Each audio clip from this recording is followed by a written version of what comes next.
कि हम भी हाई एल्टी से आते हैं, लेकिन लद्दाख जो है वो हाई एल्टी से ऊपर है। उसको रिस्पेक्ट देना पड़ता है एल्टीट्यूड को, वो मैंने नहीं की। तो जैसे हम हाई एल्टीट्यूड पे जाते हैं तो ड्राई एटमॉस्फेयर रहता है, जिससे बॉडी का फ्लूइड ज़्यादा लॉस होता है। ओवर हाइड्रेट भी नहीं हो सकते हैं सर यहाँ। रेगुलर इंटरवल में हमें खाना भी लेना है, लेकिन हम खाना भी ज़्यादा नहीं ले सकते हैं। तीसरे दिन जाके जॉगिंग शुरू किया तो मुझे ऐसे लग रहा था कि मेरे लिए पूरा करना भी ये टफ हो जाएगा। 47-48 ही मेरा रेस्टिंग रहता था, लेकिन जब मैं ले में पहुंचा मेरा 70+ जो था वो रेस्टिंग पल्स पे आ रहा था। आप इमेजिन कर सकते हैं कि अब मैं यहाँ कैसे सर्वाइव करूंगा। चैलेंज तो ले लिया, लेकिन तो पूरा कैसे करेंगे।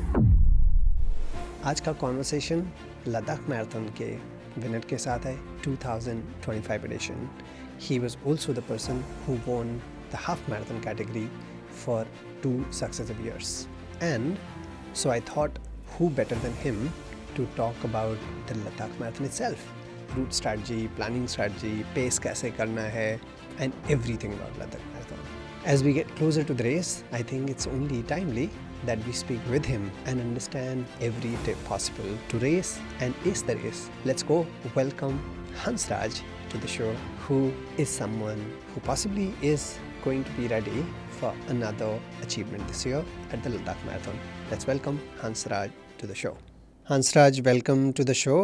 मैंने सोचा आज हम बात करेंगे उस रन की जिसके आप कंसेक्यूटिव 2 साल हाफ मैराथन कैटेगरी में और 1 साल मैराथन कैटेगरी में विनर रहे हो.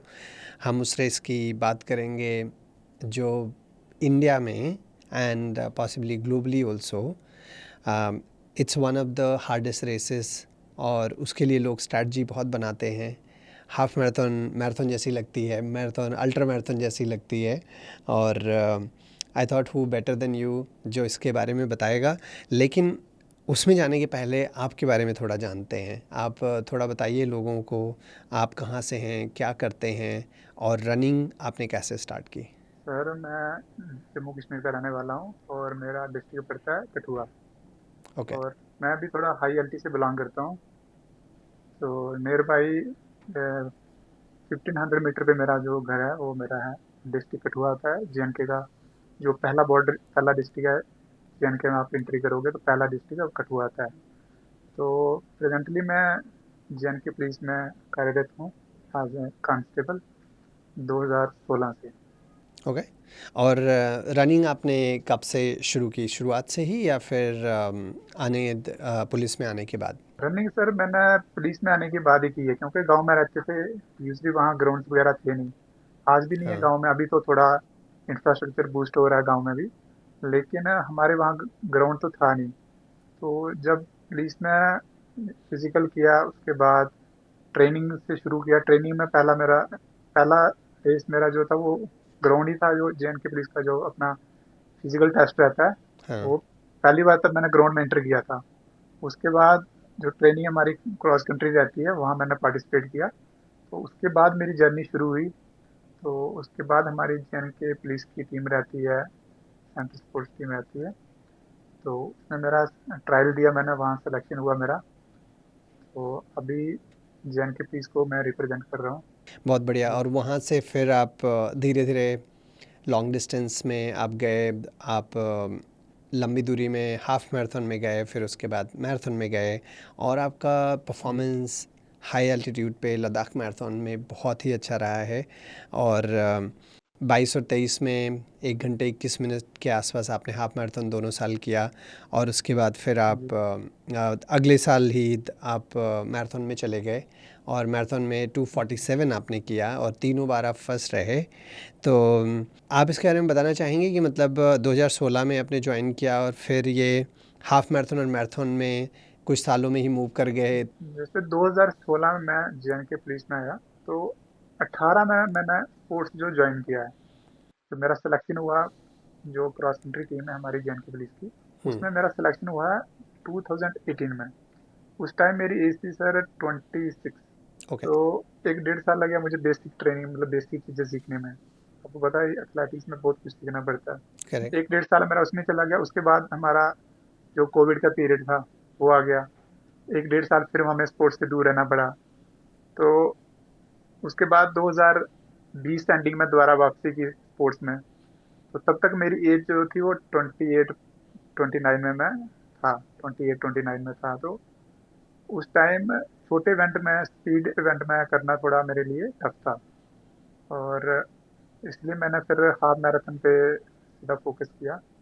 तो उसके बाद मैंने नेशनल लेवल पे भी रिप्रेजेंट किया जे पुलिस को, तो ऑल इंडिया पुलिस गेम्स में। तो उसके बाद मैंने प्लान किया लद्दाख मैराथन का, क्योंकि हम भी गांव से आते हैं, तो हमने सुन रखा था कि कहीं इंटरनेट पे भी देखते थे कि लद्दाख मैराथन टफेस्ट मैराथन है। तो उसके बाद फिर हमने रजिस्ट्रेशन किया लद्दाख मैराथन में। तो प्रैक्टिस बढ़िया थी, रूट का मैंने स्टडी किया था पहले से, तो तैयारी भी अच्छी थी। तो भगवान की कृपा से मेरा पोडियम हुआ पहली बार ही लद्दाख में। लेकिन बहुत राइट। ज़्यादा चैलेंजिंग था ये, इतना इजी इजी नहीं था ये। पहली बार मुझे एहसास हुआ था कि हाई एल्टी, हम भी हाई एल्टी से आते हैं, लेकिन लद्दाख जो है वो हाई एल्टी से ऊपर है। तो आपका गांव कितने फीट पे है सी लेवल से? वो तो 5,500 तक ही है, मतलब ओके। 5 और 6 के बीच में है, लेकिन ये 11,000 है, ये इससे डबल है। तो यहाँ तो बहुत ज़्यादा दिक्कत है। हमें भी दिमाग में था कि हम भी हाई एल्टी से हैं, इतना क्या होगा वहाँ लद्दाख में। लेकिन वहाँ हम गए, जब मैं वहाँ पहुँचा, तो मैंने जाकर जब देखा, तो मेरी यहाँ यूजुअली मैं कश्मीर में भी ट्रेनिंग करती हूँ, यहाँ भी इतना ही है। मतलब मेरे घर के आसपास इसका अल्टीट्यूड है, अगर हम्म। मीटर्स में जाएंगे तो नियर अबाउट 1600 मीटर्स में आता है ये श्रीनगर सिटी का। ओके। तो इतना ही मेरे घर में है वहाँ अल्टीट्यूड। लेकिन यहाँ जब भी हम रेस्टिंग पल्स हमारा यहाँ कश्मीर में जो आता है, वो 47 48 ही मेरा रेस्टिंग रहता था। लेकिन जब मैं लेह में पहुंचा, मेरा 70+ जो था वो रेस्टिंग पल्स से आ रहा था। अच्छा। आप इमेजिन कर जी इमेजिन कर सकते हैं कि मतलब डबल ही हो गया, वो डबल डबल में जा रहा था। तो मैं ओके। तो शॉक हो गया कि अब मैं यहाँ कैसे सरवाइव करूंगा। चैलेंज तो ले लिया, लेकिन इसको पूरा कैसे करेंगे। जब आप 2022 में पहली बार गए तो रेस के कितने दिन पहले आप गए थे? रेस के सर मैं कोई 9 दिन पहले गया था, 9 दिन रेस से। मतलब आप करीब 5-6 हज़ार फीट पे थे और वहाँ से आप 11 साढ़े 11 हज़ार फीट पे जा रहे हैं। तब आप 9 दिन पहले गए थे और तब भी आपका resting heart rate almost double लग रहा था। तो जी पहले जी कुछ दिन आपने कैसे बिताए? मैं क्यों पूछ रहा हूँ पता है, क्योंकि ये हम जब सी लेवल पे होते हैं, हम जब आते हैं ऑलमोस्ट सी लेवल से 11 हज़ार फीट पे, इसकी कोई ट्रेनिंग हुई नहीं रहती है और इसमें हर इंसान ऑलमोस्ट स्ट्रगल करता है और अगर थोड़ा सी भी चूक हुई तो काफ़ी डेंजरस भी होता है। करेक्ट? तो आपने 2022 में क्या किया और उसके बाद सीख के फिर बाद में क्या किया, कि पहले कुछ दिनों में आपने क्या किया, कैसे एक्लिमेटाइज किया आपने? जैसा कि आपको पता है कि अल्टीट्यूड तो ज़्यादा है, तो जैसे हम जी। हाई अल्टीट्यूड पे जाते हैं, तो ड्राई एटमॉस्फेयर रहता है, जिससे बॉडी का फ्लूइड ज़्यादा लॉस होता है। हाँ। तो हाई अल्टी पे जो ब्रीथिंग है वो हमारी बढ़ जाती है, जिससे हमारी रेस्पिरेशन पे इम्पैक्ट पड़ता है। तो जिससे बॉडी का मॉइस्चर भी हमारा कम होता है। तो इसके लिए सर फ्लूइड पे हमें बहुत काम करना पड़ता है। अब हाइड्रेट रहना पड़ता है, इलेक्ट्रोलाइट जो वाटर है उसकी इनटेक हम ऐसे यूजुअली हम इनटेक बढ़ाते हैं। लेकिन हाई एल्टीट्यूड पे एक और रिस्क है कि हम ओवर हाइड्रेट भी नहीं हो सकते हैं सर यहाँ। करेक्ट। बॉडी को हाइड्रेट रखना है, लेकिन ओवर हाइड्रेट तो भी लॉस है हाई एल्टीट्यूड पे। इसलिए हमें रेगुलर उसमें हाइड्रेट रहना पड़ता है, वाटर, इलेक्ट्रोलाइट, और जो अपना खाने का उसका बहुत ध्यान रखना पड़ता है। अगर हम्म। हम खाने पे जाएं तो रेगुलर इंटरवल में हमें खाना भी लेना है, लेकिन हम खाना भी ज़्यादा नहीं ले सकते हैं, क्योंकि उसमें भी दिक्कत आती है। ज़्यादा अगर ज़्यादा ओवर हाइड्रेट हो जाएंगे, जहाँ खाने में गड़बड़ हो गया, तो इन चीज़ों का मतलब सर बहुत ज़्यादा ध्यान रखना पड़ता है। राइट। जैसे आप ओवर राइट। ओवर हाइड्रेट हो जाएंगे, तो भी आपको ऐसे बॉडी आपकी कुछ अलग सा रिस्पॉन्स करेगी। राइट। तो यहाँ अडाप्टेशन का सर बहुत बहुत ज़्यादा मतलब चैलेंज आता है। मैं बोल रहा हूँ कि मतलब उस टाइम जब मैं फर्स्ट टाइम गया था, तो मैं यहाँ से प्लान करके गया था कि मैं हाफ मैराथन, यहाँ मैं एक 12 की भाग रहा था, मतलब 72 में यहाँ मैं भागा हुआ था। ठीक है। मेरा प्लान था कि नियर बाई मैं 116 अराउंड इतना करूँगा। हम्म। लेकिन जब मैंने वहाँ तीसरे दिन जाके जॉगिंग शुरू किया, तो मुझे ऐसे लग रहा था कि मेरे लिए पूरा करना भी ये टफ हो जाएगा। हम्म। तो चैलेंजिंग मेरे लिए था, सबके लिए चैलेंजिंग था। तो गिरते पड़ते 121 के अराउंड मैंने फिनिश किया था। प्लान किया था 116 का, लेकिन नहीं कर पाया। बहुत ज़्यादा डिसपॉइंट रहा मैं कि नहीं, मतलब तैयारी अच्छी थी, मैं नहीं कर पाया। लेकिन ये था कि पोडियम आ गया। उसके जब मैं नेक्स्ट टाइम गया, तो मैंने सोचा अब हो सकता है मेरी प्रेपरेशन में कमी थी, क्योंकि उस टाइम तक मैं इतना मतलब इतनी मुझे हाई एल्टी की नॉलेज नहीं थी, साइंस की इतनी नॉलेज नहीं थी। मैं भी लर्नर हम्म। ही था, सीख रहा था गेम का, थोड़ा सीख रहा था कि हाई एल्टी क्या होता है, इसका क्या इम्पैक्ट रहता है। तो जब मैं अगले साल गया 2023 में, तो मैंने ये प्लान किया कि इस बार तो मैं ट्रेनिंग बढ़िया करूँगा, रूट मैंने देखा है, मैं अच्छा करूँगा। लेकिन गलती मैंने दोबारा फिर यही की कि मैं गया फिर दोबारा 9-10 दिन पहले गया। एक्चुअली उनका जो वे बैक एक्सपो रहता है वो भी मतलब यूजुअली 5-6 दिन पहले रहता है, तो मैं 9-10 दिन पहले गया। तो ट्रेनिंग मैंने रूट के अकॉर्डिंग ही की थी, जैसा रूट है उनका स्टार्टिंग रहता है वैसे सब चीज़ें प्लान की, डाइट पे ऐसा काम किया। लेकिन गलती फिर दोबारा वही की कि मैंने जो पहले जाना था, बॉडी को अडॉप्ट करना था वहाँ, वो नहीं किया। दोबारा फिर 10 दिन पहले गया मैं 2023 में। दोबारा मैं मतलब उस बार तो मैंने सोचा कि इस बार तो मैं मतलब 74-75 की हाफ करूँगा। तो लेकिन दोबारा जब मैंने रेस पूरी की तो मेरा 119 समथिंग है, इतनी टाइमिंग मेरी रही जो 2020 में हाफ मैराथन मेरी हुई है। राउंड को 1.5 मिनट मैंने ब्रेक किया, 1.5-2 मिनट के आसपास है, लेकिन जो मेरी तैयारी थी, जो मैं प्रेपेयर करके गया था यहाँ से, वो फिर भी मैं नहीं कर पाया। और उसका सीधा मतलब कारण था कि जो वहाँ का एल्टीट्यूड हमसे मांगता है, जो हमें उसको रिस्पेक्ट देना पड़ता है एल्टीट्यूड को, वो मैंने नहीं दी। वही 9-10 दिन पहले गया तो कश्मीर से गए, सिंपल यही बोलेंगे कि जो वहाँ का एल्टीट्यूड है वो हमसे रिस्पेक्ट मांगता है, उसको टाइम देना है, बॉडी को टाइम देना है। तो वहाँ जाके हम इमोशनल नहीं हो सकते हैं, जज्बात में नहीं आ सकते हैं कि हम अच्छी प्रेपरेशन करके आए। तो मैंने भी जाते वहाँ 1-2 सेशन हार्ड कर लिए थे। 2023 में गया तो मैंने बोला पहले भी भागा हूँ यहाँ, अच्छा। तो मैं इस बार अच्छा करूँगा।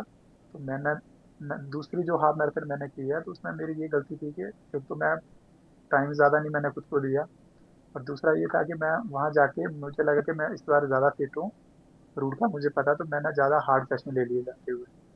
तो वो मेरी एक गलती थी वहाँ, हो सकता है मैं और अच्छा, अच्छा कर रन पाता। के पहले।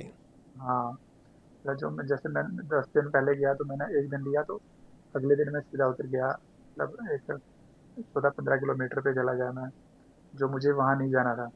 15 किलोमीटर पे चला गया और अच्छी पेस पे चला गया, हुँ। 4:30 के आसपास।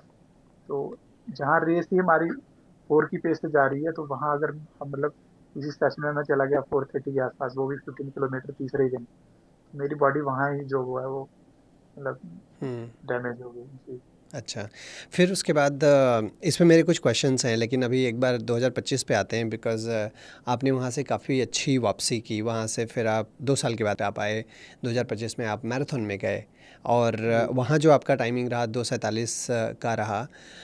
हाफ़ के हिसाब से मतलब अगर आप 1:19 1:20 कर रहे हैं वहाँ पे, और फिर 2:47 आपने फुल किया, तब काफ़ी अच्छा है इनफैक्ट परफॉर्मेंस, क्योंकि हाई एल्टी पे तो पर्टिकुलरली काफ़ी डिफ़िकल्ट होता है। तो आपने फिर क्या इम्प्रूवमेंट्स किए?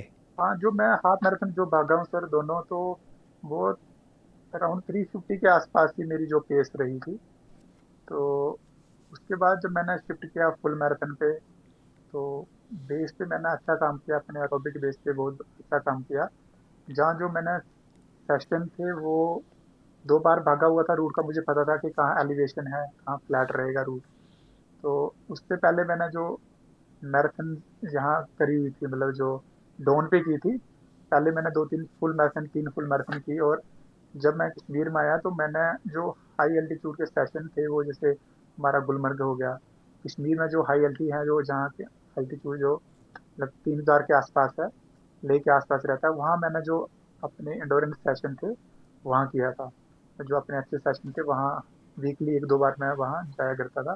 तो मतलब अल्टीट्यूड को मैंने रिस्पेक्ट दिया और अपनी बॉडी को उसी हिसाब से तैयार किया कि मुझे वहाँ जाके दिक्कत ना आए, क्योंकि जैसे हाफ मैराथन मेरे लिए इतना बड़ा चैलेंजिंग रहा था, तो डेफिनेटली जो फुल मैराथन हमें सी लेवल पे भी करते हैं वहाँ भी दिक्कत आती है हमें। तो लद्दाख में तो फिर आपको पता है कि वो तो मतलब बॉडी से खेलना ही है, फुल मैराथन है। तो मैंने वही आपको बोलना चाहूँगा कि जो एल्टीट्यूड पे जो मैंने सेशन थे वो उसने मुझको मुझे बेनिफिट दिया लद्दाख में, इसलिए मैं वहाँ सर्वाइव कर पाया। और सबसे बड़ी बात ये है कि मैं जो ये फुल मैराथन हुई, उससे पहले मैंने ये कारगिल में हाफ मैराथन किया था 1 महीना पहले। वहाँ भी मैंने 10 दिन ट्रेनिंग की थी। और जब फुल मैराथन हुई उससे पहले मैं 1 हफ्ता मैंने बॉडी को अडॉप्ट किया कारगिल में। कारगिल भी 3000 के आसपास जो मीटर्स में हम जाएंगे, तो इसका जो एलिवेशन है 3000 मीटर के आसपास है कारगिल सिटी का। मैंने 1 वीक वहाँ दिया, उसके बाद मैं 15 दिन पहले जो है मैं लेह में मैंने लैंड किया। तो अल्टीट्यूड पे मैंने जाके जैसे बॉडी को अडॉप्ट किया तो उससे मुझे जो है वो फुल मैराथन में हेल्प मिली है। तो वो 2:47 में मेरा टाइमिंग रहा है, जो कि 4 पर किलोमीटर पेस हो गया। हाफ में मेरा 350 के आसपास था, 352 हम्म। समथिंग गया था। तो उस हिसाब से देखा जाए, हाफ के हिसाब से देखा जाए तो मेरा बढ़िया रिजल्ट था वहाँ। प्लेन के हिसाब से सी लेवल के अकॉर्डिंग जाए तो करेक्ट। इतना अच्छा नहीं है, लेकिन हाई एल्टीट्यूड पे हम जाएंगे अगर 11,000 प्लस फीट पे हम जा रहे हैं तो उसके हिसाब से बढ़िया रेस थी। और रूट भी देखा जाए, जो इतनी एलिवेशन आती है, 400 के आसपास जो एलिवेशन गेन होता है उस रूट पे, तो उस हिसाब से मेरे लिए तो बढ़िया था। जी। राइट। तो इस पे दो तीन चीज़ें डिस्कस करते हैं। जब आप फुल मैराथन के लिए गए तो आप करीब 2 हफ्ते पहले गए थे वहाँ पे एक्लिमेटाइजेशन के लिए। 2 हफ्ते मैंने लेह में और उससे 1 हफ्ता पहले मैंने कारगिल में दिया था, मतलब 3 हफ्ते मैंने हाई एल्टीट्यूड पे दिए थे। और जैसे मैंने सबसे बड़ी बात बोली कि उससे पहले मैं कश्मीर में, जैसे गुलमर्ग है हमारा, गुलमर्ग है ये अपना, हमारा सोनमर्ग आ गया कश्मीर में। ये 28 मीटर्स पे, 2800 मीटर पे उनका एलिवेशन है, तो उसके आसपास ही है। तो वहाँ मैंने इंडोरेंस सेशन अच्छे वहाँ किए थे, इसलिए मुझे उसका बेनिफिट मिला वहाँ। ओके। तो आप क्या सजेस्ट करेंगे जो लोग सी लेवल से आ रहे हैं, हम लोगों के जैसे लोग जो रिक्रिएशनल रनर्स हैं, एलिट्स नहीं हैं, लेकिन हमें रनिंग पसंद है, हम मैराथन करते हैं, हाफ मैराथन करते हैं, एक्सेट्रा, लेकिन मोस्टली सी लेवल पे करते हैं और काम की वजह से और प्रायोरिटीज़ की वजह से भी हाई एल्टीट्यूड पे हमें मे भी उतनी अपॉर्चुनिटीज़ नहीं मिलेंगी ट्रेन करने की रन में आने के पहले। तो आप क्या सजेस्ट करोगे कि कितना दिन पहले जनरली आएँ कि हाँ आप अच्छे से एक्लिमेटाइज हो सको, वहाँ से शुरू करते हैं और फिर ये डिस्कस करते हैं कि आपके हिसाब से इनिशियल फ्यू डेज़ में हमें क्या करना चाहिए जब हम वहाँ पे हैं तो। सर, जो सी लेवल से हमारे लोग जाते हैं, पार्टिसिपेंट जो भी जा रहे हैं, जैसे हम हैं, मैं पर्सनली अपनी बात करूंगा, मैं तो कश्मीर में हूँ, यहाँ भी अच्छा मतलब एलिवेशन है। लेकिन लद्दाख के कंपेरेटिवली हम जाएंगे तो उसका हाफ ही है, कम ही है। लेकिन अगर हमें मतलब 3 हफ्ते लग रहे हैं मतलब बॉडी को अडाप्ट करने में, तो सी लेवल से जाएगा तो अगर किसी के पास टाइम रहता है तो मेरा ये सजेशन है कि उनको 1 महीना तो जाना चाहिए।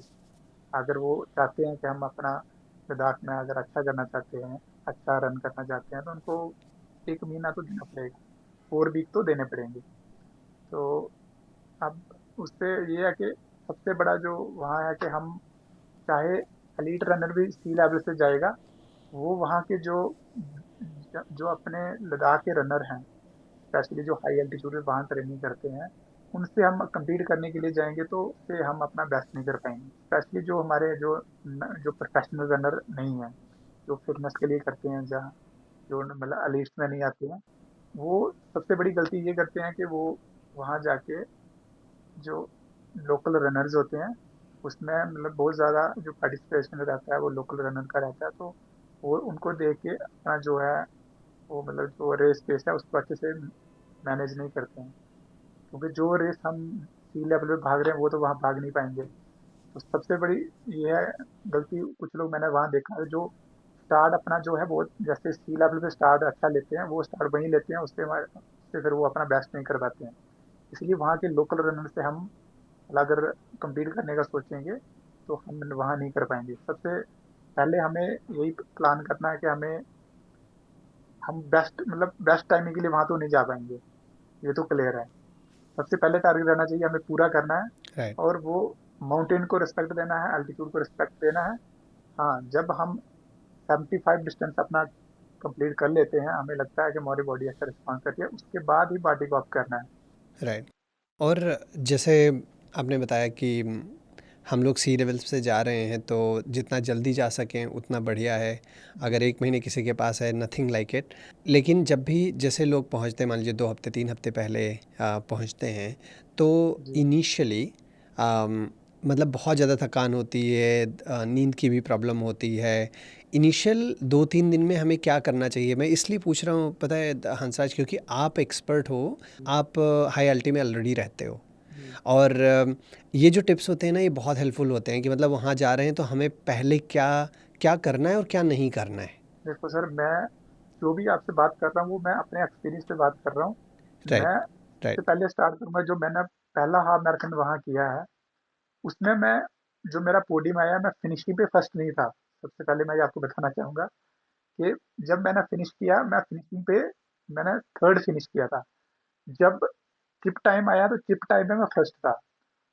देखो, अडॉप्टेशन मेरा इतना ज़्यादा नहीं था, लेकिन मुझे इतना पता था कि एलिवेशन, जब मैंने अपनी बॉडी को वहाँ जाके चेक किया, मैंने अपना पल्स देखा, जॉग किया, जॉग के बाद अपना पल्स देखा, तो मुझे ये पता था कि मुझे यहाँ इमोशनल नहीं होना है, अपने सेंटिमेंट पे नहीं जाना है कि अब मैं बेस्ट के लिए यहाँ नहीं जा पाऊंगा। इतना मैंने वहाँ देख लिया था चाहते ही कि अपना बेस्ट तो हो नहीं पाएगा। इसलिए मैं आपको ये बोल रहा हूँ कि जो मेरा पोडियम आया वो, मतलब जैसे मैंने फिनिश किया, मैं थर्ड था।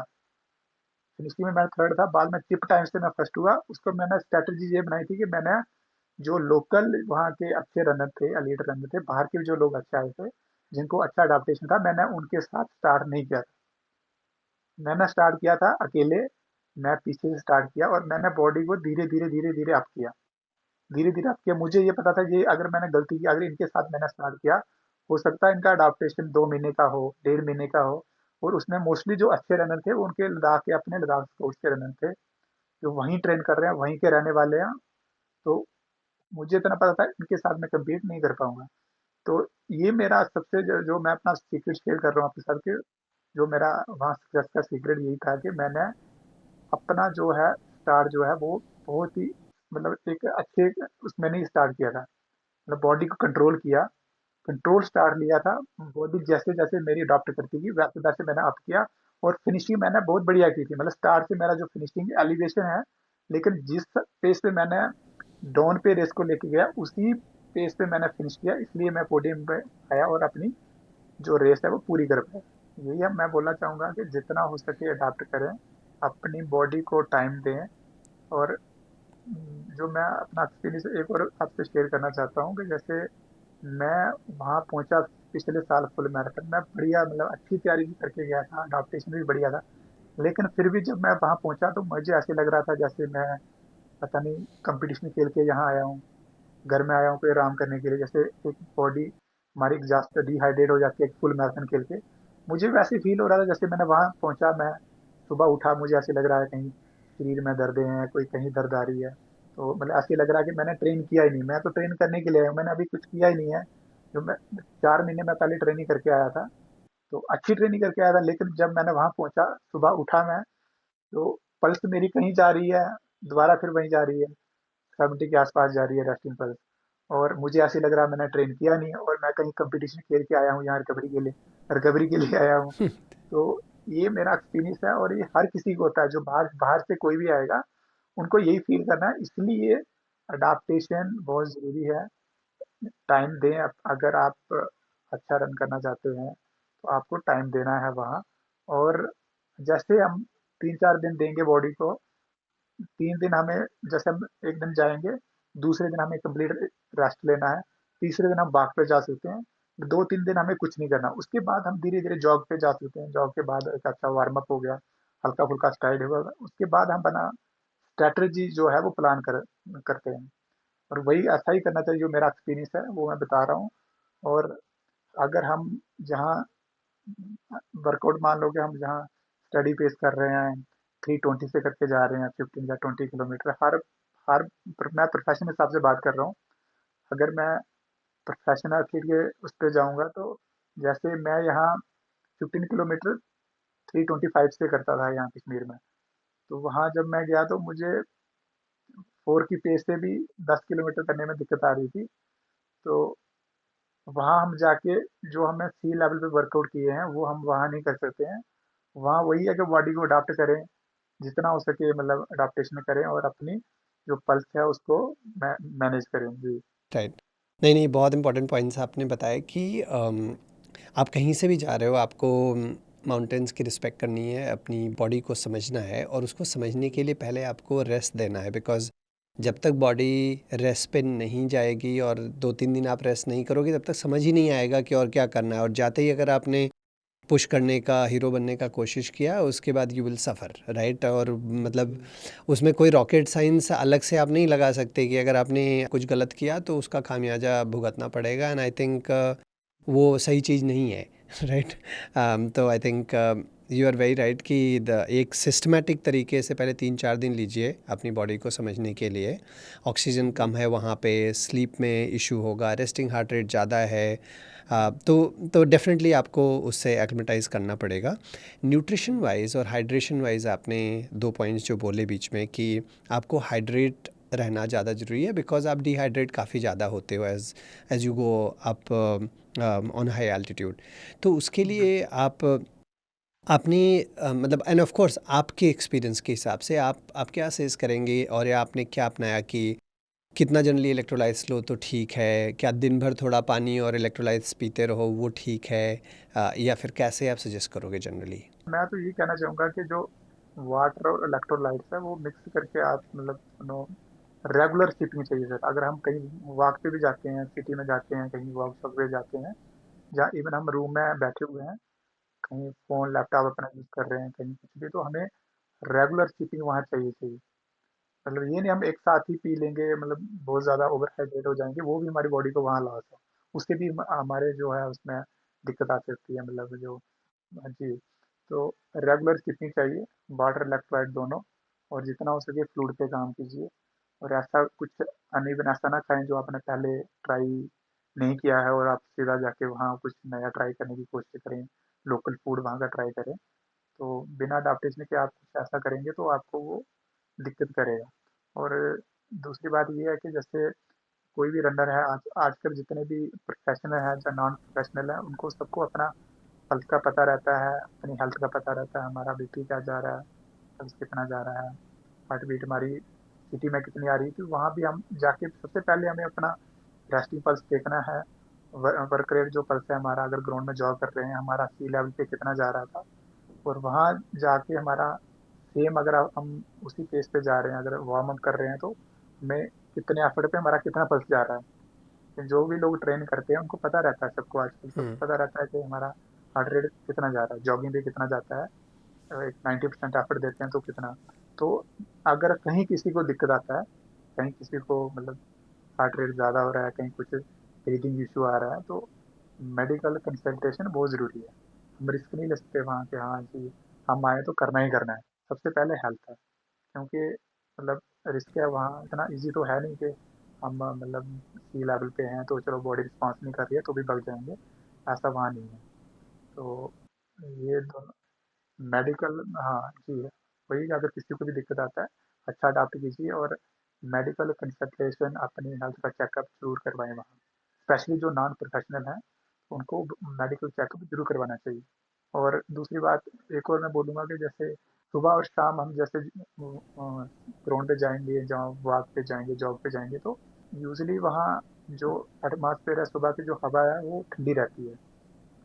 तो हमारी बॉडी मतलब स्वेट लॉस होता है, लेकिन हमें पता नहीं चलता क्योंकि बाहर से हवा जो है वो ठंडी है। हमें पता नहीं चलता कि हमारा स्वेट लॉस हो रहा है, तो हम हम्म। अंदर से डिहाइड्रेट हो रहे होते हैं, लेकिन हमें पता नहीं चलता है क्योंकि हवा ठंडी होती है ना। राइट। तो हाँ, हम जैसे अभी इस सीजन में जाएंगे सितंबर में, तो यूजुअली ह्यूमिड कंडीशंस होती हैं, मतलब ज़्यादातर नॉर्दर्न इंडिया में या सेंट्रल इंडिया में। तो वहाँ का हमें पता होता है कि हाँ भाई हमें स्वेटिंग हो रही है, पानी पीना है। वहाँ जाके हवा ठंडी रहती है तो हमें लगता है कि नहीं नहीं, हम ठंड में है, इतनी पानी की जरूरत है नहीं। लेकिन हमारी बॉडी जो है वो मतलब इंटरनली जो होती है वो स्वेट लॉस हो रहा होता है, हमें खाली फील नहीं होता है क्योंकि हवा ठंडी है बाहर से, माथे पे पसीना दिखेगा नहीं इतना। तो ये भी बहुत बड़ी मतलब वहाँ मतलब एक जी हाँ जी, इस चीज़ पे भी हमें ध्यान रखना चाहिए। इसलिए बोलता है रेगुलर चाहे आपको प्यास नहीं भी है तो भी आपको सिपिंग करते रहना चाहिए। फ्रूट शूट पे अच्छा काम कीजिए, फ्रूट खाते रहें राइट। और राइट। रेगुलर सिपिंग जी। This was very important. और हाइड्रेशन वाइज जैसा आपने कहा कि जब हम ठंडे वेदर में जा रहे हैं, बिकॉज हमें ठंडी हवा लग रही तो हमें लगता है कि पसीना नहीं आ रहा है, तो डिहाइड्रेट हम शायद नहीं हो रहे होंगे, लेकिन जैसा आपने कहा ऐसा नहीं है, तो हमें रेगुलरली रिहाइड्रेट करना चाहिए। फूड वाइज आप क्या सजेस्ट करेंगे, मतलब जैसे हम क्या होता है, जैसे अगर हम अपनी मैराथन के लिए सी लेवल पे जाते हैं तो एक हमारे प्रोटोकॉल हैं जो हम फॉलो करते हैं कार्ब लोडिंग के, फॉर एग्जांपल राइट, जी कि जी इतने ग्राम 8 से 12 ग्राम कार्ब्स पर किलोग्राम ऑफ बॉडी वेट 5 से 6 दिन पहले हम शुरू करते हैं मैराथन के लिए, धीरे धीरे ऐसे कार्ब लोडिंग करते हैं। अब हम जब यहाँ पे जाएंगे तो स्टार्ट में तो नींद ही नहीं आती है, जी समझ में नहीं आता है कि हो क्या रहा है बॉडी में, तो आप खाना भी खा के कुछ पचा नहीं सकते हो, करेक्ट। तो तो क्या सजेस्ट करोगे आप कि आपके एक्सपीरियंस के हिसाब से क्या लिक्विड, सेमी लिक्विड, थोड़े थोड़े बाइट्स खाए जाएं, फ्रूट्स और जूस से ज़्यादा फोकस किया जाए, क्या स्ट्रेटजी होनी चाहिए जो थोड़ा ज़्यादा बेटर होगा या प्रैक्टिकल होगा for example? Being an elite runner मुझे भी वहाँ इसकी जो दिक्कत आई ना, जैसे हम ज़्यादा वहाँ खाना खा लेंगे, ज़्यादा कार्ब्स लोडिंग करेंगे।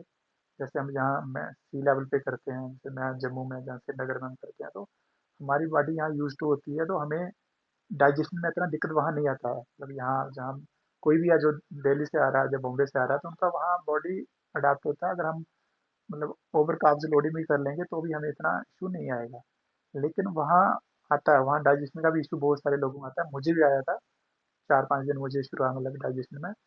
तो हमें अब ये तो पता है कि अगर किसी को फुल मैराथन करना है, अल्ट्रा करना है, तो कार्ब्स तो चाहिए, लेकिन हम उनको ब्रेक डाउन करके, जैसे मैंने पहले आपको बोला कि हम हाइड्रेट सबसे मस्ट है, हाइड्रेट रहना, लेकिन ओवर हाइड्रेट भी नहीं हो सकते हैं। हाई एल्टीट्यूड ओवर हाइड्रेट भी एक लॉस है। तो वैसे ही हमें अगर कार्ब्स हमें लेना है, वो लेना हमें जरूर सबसे जरूरी है। वो तो है ही है कि कार्ब्स के बिना हम मतलब मैराथन पे नहीं जा सकते हैं, लेकिन ब्रेक डाउन करके लेना है थोड़ा थोड़ा। अगर हम नीचे अगर जो चीज़ हम 2 बार ले रहे हैं, वो हमें 4 बार लेना, ब्रेक डाउन करके। हर एक मतलब आधे 1 घंटे में थोड़ा थोड़ा लेते रहें। एक साथ हम ज़्यादा क्वांटिटी मतलब ओवरलोड बॉडी को नहीं कर सकते हैं। गॉट इट, समझा। नहीं नहीं, दैट्स इम्पोर्टेंट। और एक मैंने जो पॉइंट सुना है काफ़ी लोगों से, मैं अनफॉर्चुनेटली अभी तक नहीं भागा हूँ, बट एक जो मेरा एक्सपीरियंस रहा है based on discussion with other runners, उन लोग का ये पॉइंट रहा है कि पहले कुछ दिन नींद ही नहीं आती है, सर दुखता रहता है, कुछ समझ में नहीं आता है कि क्या हो रहा है। तो एंड ऑफ कोर्स आपके पर्सनल एक्सपीरियंस से कौन से ऐसे एक दो टिप्स हैं जिससे आपको थोड़ा नींद आए बेटर हो, या एटलीस्ट सर दर्द से कैसे राहत मिल सकती है? क्योंकि ये प्रैक्टिकल क्वेश्चंस हैं जो रनर से आए हैं, तो मैं चाहता था आप इस पे बताओ कि क्या कर सकते हैं। फिर यही है कि जैसे बॉडी धीरे धीरे अडाप्ट हमारी होती है, तो धीरे धीरे मतलब जी। नींद आना शुरू हो जाती है। लेकिन 2-3 दिन तो हम इसमें कोई रॉकेट साइंस तो इसमें है नहीं कि कुछ ऐसा ऐसा करेंगे तो हमें नींद आ जाएगी। फिर तो अडाप्टेशन करने की जरूरत भी नहीं हमें पड़ेगी। फिर तो क्या करें, फिर तो हम जीरो टाइम पे जाएंगे जाएंगे तो भाग के आ जाएंगे। तो इसमें सिंपल यही है कि जैसे राइट। हमारी बॉडी अडाप्ट करेगी, आपको धीरे धीरे नींद आना शुरू हो जाएगी, आपको भूख भी अच्छी लगना शुरू हो जाएगी। लेकिन उसके लिए जब जैसे हम जाते हैं, तो मतलब खाने पे मैंने बोला कि कोई ऐसा बाहर का ज़्यादा नहीं खाएं जो जिस चीज़ की आपको आदत नहीं है, क्योंकि वहाँ का थोड़ा पानी भी जो है वो मैंने ये फील किया कि वहाँ का वाटर जो है वो भी कुछ बंदों को सूट नहीं करता। कुछ लोग जाते हैं हमारे वॉक करने गए कहीं, टूरिस्ट स्पॉट पे चले गए, वहाँ देखा नेचुरल वाटर है, मन करता है ठंडा पानी है इसको पी जाएंगे हम। लेकिन वो पानी भी कुछ बंदों को सूट नहीं वहाँ करता, जो हमारे स्टोमक को अपसेट करता है और हमारी पूरी ओवरऑल हेल्थ को डिस्टर्ब करता है, क्योंकि हमारी अडाप्टेशन नहीं होती है। हमें यहाँ का जो पानी है उसमें और वहाँ का बहुत फ़र्क है। जो ग्लेशियर का पानी आता है उसमें बहुत ज़्यादा फ़र्क है। राइट। तो उसको भी कुछ ऐसा ट्राई नहीं करें हम बाहर का कि खाना कुछ ऐसा ट्राई करेंगे, हम ले आए हैं तो उनका जो यहाँ फूड है हम इसको ट्राई करते हैं। जब तक हम आपका अच्छा अडाप्टेशन नहीं होता है, आप ज़्यादा कोशिश करेंगे जो अपना मिनरल वाटर वहाँ का जो हम यहाँ यूज़ करते हैं, वहीं पैक्ड वाटर है, कुछ दिन वही यूज़ करें, उसको पिएँ। और खाने पे भी जो जितना हो सके तो अपना जो भी हम जैसे कार्ब्स के लिए ये लेते हैं अपना ओट्स वगैरह या जो भी अपना रहता है, जैसे जो बंदे की आदत है उसको अपना हो सके तो अपना ही जो मील है वो प्रिपेयर करें, सो दैट कि आपके स्टमक में कोई ऐसा। और लेके आए में भी। जी, जैसे मैं कहाँ से गया था, तो मैं अपना खाने-पीने का वहाँ सारा सेटअप अपना साथ रखा था। जो चीज़ें मैं यहाँ ट्रेनिंग में ले रहा था, मैंने वही चीज़ें वहाँ ली, इसलिए मुझे ज़्यादा ही इतने दिक्कत नहीं हुई, ना मेरे स्टमक में इतना ज़्यादा। अब ये है कि हार्ट हार्ट रेट में थोड़ी फ्लक्चुएशन होती है, लेकिन जो मैंने 1-2 बार फ़ील किया था, जो मेरा स्टमक का अपसेट रहा था हाफ मैराथन के टाइम में, वो गलती मैंने नहीं की। यहाँ से मैं अपना जो खाने का सब कुछ सामान लेके गया, तो मैंने अपना ही खाना जो मैं यहाँ खाया करता था, यूजुअली जो rice, dal and oats, muesli वगैरह जो भी मैं लेता था, वही मैंने चीज़ें वहीं ट्राई की। कुछ नया ट्राई नहीं किया जब तक मेरा मैराथन का इवेंट मेरा नहीं हुआ, तब तक मैंने कुछ बाहर का आज तक ट्राई नहीं किया। और पानी मैंने जो मिनरल वाटर जो पैक्ड रहता वही ट्राई किया, बाहर का मैंने कुछ नहीं ट्राई किया। तो जिससे मुझे थोड़ा मतलब फ़ायदा मिला बहुत ज़्यादा। तो मैं यही सजेस्ट करूँगा कि कोई भी बाहर से जब जाता है, कोशिश करें कि जो चीज़ आप अपना नहीं भी लेके जा सकते हैं, तो जो होटल में आप रहते हैं तो उनको बोलिए कि जो चीज़ हम खाते हैं हमें वही दी जाए, उसी चीज़ की डिमांड करें, वही आप बनवाएं। ऐसा ना कि हम कुछ नया ट्राई करेंगे या किसी ने बोला कि यहाँ ये खाना है वो खाओ ना। मतलब ये तो नेचुरल साइंस, मतलब हम सबको पता है कि जो चीज़ हम रेगुलरली खाते हैं चाहे वो कैसी भी है, लेकिन वो हमें ज़्यादा बेनिफिट देती है क्योंकि बॉडी उसकी यूज टू होती है, तो उससे हमें ज़्यादा बेनिफिट मिलता है। राइट, नहीं नहीं, बहुत हेल्पफुल टिप्स हैं। एंड एक ही पॉइंट जो मुझे समझ में आता है कि अडाप्टेशन अडाप्टेशन अडाप्टेशन, आप अडाप्ट करें, आप कुछ भी जल्दी में ना करें, और धीरे धीरे बॉडी को इंडिकेशन आपको देने दें कि हाँ अभी आप धीरे धीरे इम्प्रूव कर रहे हो और किसी चीज़ में जंप करने की ज़रूरत नहीं है। बिल्कुल जी। तो अभी हम चलते हैं रेस की तरफ। हमें ये बताया गया है सी लेवल पे पर्टिकुलरली अगर हम कोई भी रूट अप्रोच करते हैं तो of course properly warm up करते हैं and then run depending on the route. Elevation profile क्या है रेस का, उसके हिसाब से हम पेस करते हैं, राइट। जी। आप एलिवेशन पे जाओगे तो आपको स्लो जाना है, आप नीचे जा रहे हो तो थोड़ा फास्ट जा सकते हो, फॉर एग्जांपल। यहाँ पे इस रन में जब हम जाते हैं तो क्या यहाँ पे भी जनरली उतना ही वार्म अप लगेगा हमें रन के पहले? और अगर हमें एलिवेशन मिला तो क्या उसी तरह अप्रोच करना है, डाउनहिल पे उसी तरह भागना है, या फिर आप पर्सनली और कोई स्ट्रैटेजी लेते हो? तो मैं किसी का तो नहीं बोल सकता, हर बंदे का अपना ये वार्म अप पैटर्न रहता है। मैं अपना ये बताऊंगा कि जैसे हम जितना बॉडी वार्म अप यहाँ मांगती है उससे ज़्यादा वहाँ वार्म अप लगता है, क्योंकि हवा जो सुबह के टाइम है वो काफ़ी ठंडी रहती है। तो हमें ऐसा लगता है कि जैसे हम अ, यहाँ हम ट्रेनिंग से पहले जो हमारे स्पीडी सेशन रहते हैं, तो हम यूजली 3 किलोमीटर तक वार्म अप करते हैं, ड्रिल करते हैं, स्ट्राइड करते हैं। तो यहाँ यही रहता है कि जैसे हम किसी कंपटीशन में जाएंगे सी लेवल पे, हम यूजली रेस पेस या उससे अब अब रेस पेस हम स्ट्राइड करते हैं, चाहे 70-80 मीटर स्ट्राइड करते हैं, तो मतलब रेस के लेवल पे स्ट्राइड करते हैं। लेकिन वहाँ वहाँ जो है वो वार्म अप बॉडी ज़्यादा मांगती है। हमें लगता है कि हम 4-5 किलोमीटर भी जो एक प्रोफेशनल रनर है अगर वो 4 किलोमीटर वार्म अप करेगा तो बॉडी को ऐसा लगता है कि वार्म अप हमारा नहीं हुआ है। लेकिन उस चीज़ में पैनिक नहीं करना है, क्योंकि ये लंबा डिस्टेंस है और हाई एल्टीट्यूड है। तो हम ओवर स्ट्राइड भी नहीं कर सकते हैं, क्योंकि एकदम से हमने वार्म अप ज़्यादा हैवी कर लिया तो हमारी पल्स एकदम से ऊपर जाएगी, जिससे आपको पूरी जो रेस है आपकी वो डिस्टर्ब हो जाएगी। जो आपने स्ट्रैटेजी लेके आए हैं वो आपकी स्ट्रैटेजी पूरी अप एंड डाउन हो जाएगी, क्योंकि आपकी पल्स पहले ही आपने स्टार्ट किया नहीं, आपकी पल्स मतलब बहुत ज़्यादा चलेगी, 170 के ऊपर चलेगी जो हमारे रहती है। वहाँ पर बहुत सारे मैंने देखे हैं जिनकी मतलब वार्म अप में बोल रहे हैं कि हमें कुछ सांस नहीं आ रहा है। जिनका अच्छा अडैप्टेशन था वो मेरे साथ बोल रहे थे कि हमें सांस आ रही है, क्योंकि वो कोशिश करते हैं कि जैसे कि अपने जो जहाँ वो ट्रेनिंग कर रहे होते हैं जब सी लेवल पे, तो वहाँ जैसे वो अच्छा वार्म अप करते हैं फ्लो में रेस पे, तो वहीं वो चीज़ वो ट्राई करते हैं, लेकिन वहाँ वो नहीं कर सकता। वहाँ जो अच्छा वार्म अप करना वो एक स्मूथ वार्म अप चाहिए, ज़्यादा हैवी होने की ज़रूरत नहीं है। तो जैसे हम रेस स्टार्ट करते हैं तो आप हमेशा ही कंट्रोल स्टार्ट, जो स्टार्ट हम अगर रेस में लेते हैं वो स्टार्ट तो हम वहाँ ले ही नहीं सकते हैं। हमें वहाँ टाइम देना है, बॉडी को टाइम देना है। जब आपकी बॉडी धीरे धीरे धीरे खुद आपकी बॉडी अडॉप्ट होती है, आपकी पल्स जो है वो कंट्रोल में आ जाती है। तो इसलिए बॉडी को टाइम देना है, यही मैं बोलूँगा, तो मेरा एक्सपीरियंस है। मैं इतना कंट्रोल वार्म अप किया मैंने, ड्रिल शिल मैंने किया, लेकिन पल्स को ऊपर नहीं जाने दिया। ओके, मतलब आपके हिसाब से जब आप भागते हो यहाँ पे क्या होता है, पेसेस तो समझ में ही नहीं आएंगे बिकॉज हम जो ट्रेनिंग में पेसेस हैं वो तो कभी हिट ही नहीं कर सकते। यहाँ पे पेसेस बहुत अलग होंगे। तो क्या हम हार्ट रेट को देख के अगर पेस करें तो वो एक बेटर अप्रोच होगा आपके हिसाब से? मैं यही बोलूँगा, कोई भी जो एथलीट है वो भागता है, जो भी पार्टिसिपेंट जो भाग रहा है उसको अपनी बॉडी का मतलब दूसरा बंदा नहीं जज करता इसकी पल्स कितनी जा रही है, इसकी बॉडी कितनी डिहाइड्रेट हो रही है, इसका कितना एफर्ट लग रहा है, करेक्ट। खुद को ज़्यादा पता है।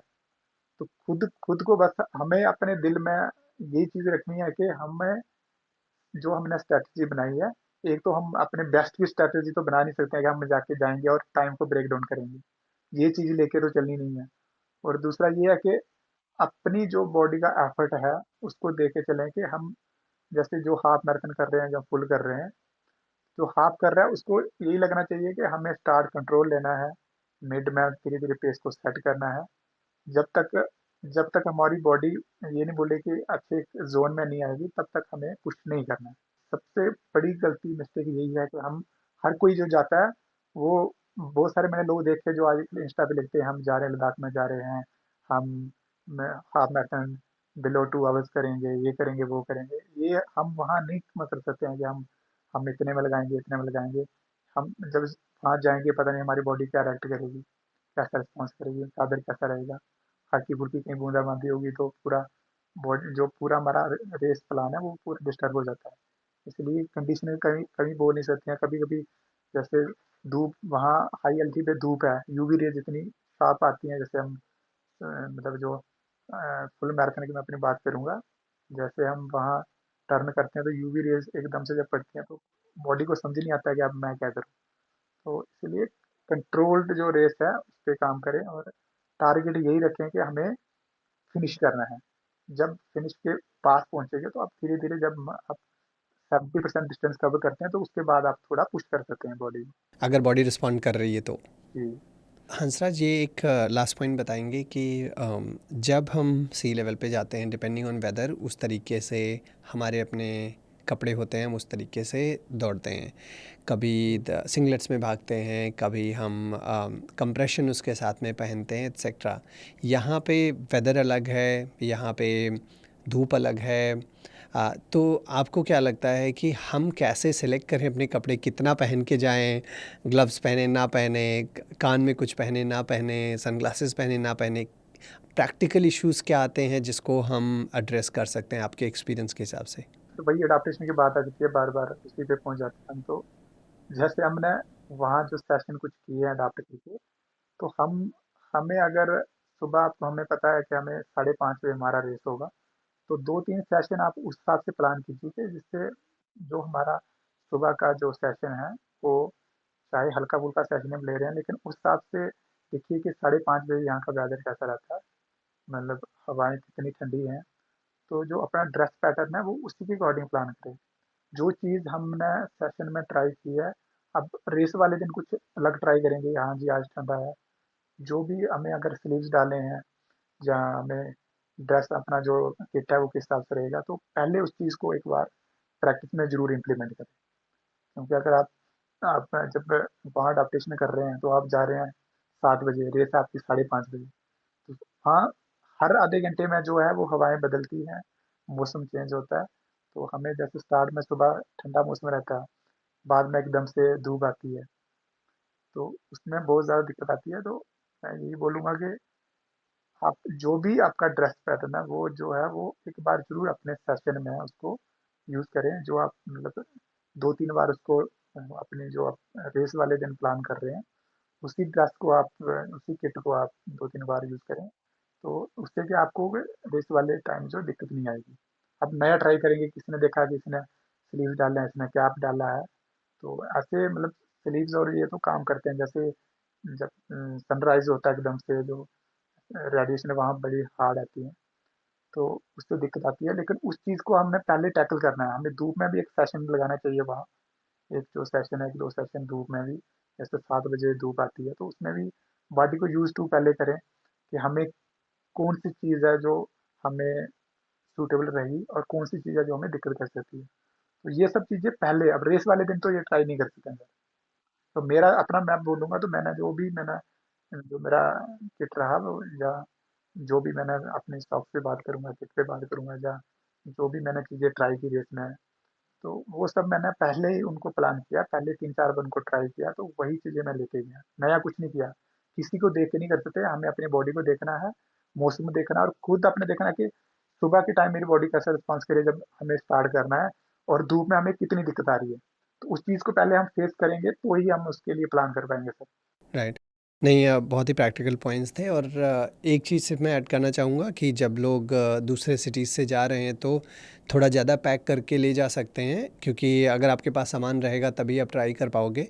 अगर लगता है कि ज़रूरत नहीं है उसकी, तब आप मत पहनो, लेकिन आप लेके जाइए, फिर वहाँ समझ में आएगा कि आपको पहनना है कि नहीं पहनना है। बिल्कुल, बिल्कुल। ठंड तो रहती है, देखो सुबह जाओ, शाम को जाओ, वार्म अप के टाइम आपको अच्छे कपड़े चाहिए और हल्की-फुल्की कहीं हवा आ गई तो बहुत ज़्यादा, और शाम के टाइम तो बहुत स्ट्रॉन्ग विंड चलती है वहाँ लेह में, आप सिटी में। तो हम तो वहाँ गए, हमने ट्रेनिंग शाम को भी किया, सुबह किया, तो कपड़े तो होना बहुत ज़रूरी है मतलब, क्योंकि ठंड तो ये तो पता है कि सुबह स्टार्टिंग टाइम बहुत मतलब, मैं अपना बताऊँगा, मैं ग्लव्स डाल के दौड़ा हूँ, हम प्रोफेशनल रनर हैं, कश्मीर में तैयारी करते हैं, यहाँ भी अच्छा मौसम रहता है, ठंडा मौसम रहता है, तो मैं ग्लव्स पहन के दौड़ा था, कैप पहन के दौड़ा था।